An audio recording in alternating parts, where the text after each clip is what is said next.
वळूयात पुढच्या बातमीकडे। बिबट्याचं पिल्लू मुलांच्या हातामध्ये दिसून आलेलं आहे। बिबट्याच्या पिल्लासोबत एक विद्यार्थी खेळताना पाहायला मिळाला। एका शेतकऱ्याने शाळेमध्ये बिबट्याचं पिल्लू आणलं होतं आणि त्यासोबत विद्यार्थी खेळत होता। गुहागरमधील जिल्हा परिषदेच्या शाळेतली ही घटना आहे। शिक्षकांचा बेजबाबदारपणा यामध्ये देखील दिसून आलेला आहे। चित्रीकरण करण्यामध्ये शिक्षक मग्न होते। या बिबट्याचं पिल्लू एका विद्यार्थ्याने शाळेत आणलं होतं, शेतकऱ्याने शाळेत आणलं होतं आणि यासोबत विद्यार्थी खेळताना दिसून आले।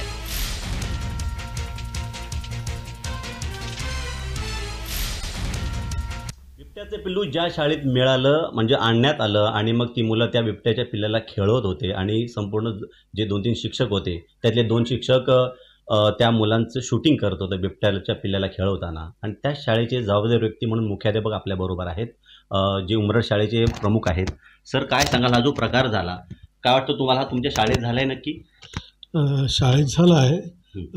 आम्ही त्यावेळेला म्हणजे कसं ते प्रशांत कदम आहेत ना शेजारचे, तर त्यांनी कुतूहलापोटी आणलं कधी ना ते आम्हाला पण माहिती नव्हतं। आम्ही वर्गात शिकवत होतो सगळे आणि जेव्हा ते पिल्लू तिथं सोडलं ना तेव्हा मग मुलं म्हणायला लागली, सर सर बिबट्याचं पिल्लू आहे, या बघायला। तेव्हा आम्ही तिथे गेलो तर ते तोपर्यंत आमच्या ते म्हणजे कसं लक्षातच आलं नाही की हा काय प्रकार आहे आणि कुणी ते शूट केलं ना ते कळलंच नाही झटकन। नाही सर, शूट आम्ही असं म्हणत नव्हतं की तुम्ही शूट केलं त्यांनी व्हायरल केलं। आमचं फक्त म्हणणं एवढंच आहे की हे लहान मुलं बिबट्याच्या पिल्लाला हातळत होते आणि तुमचे शिक्षक त्याचं शूट करत होते, असं व्हिडिओमध्ये समाज माध्यमामध्ये व्हायरल झालंय। चुकीचं आहे ते, तसं म्हणजे जाणून बुजून कुणी नसेल केलं, ते चुकून असं झालं असेल, तसं व्हायला नाही पाहिजे होतं।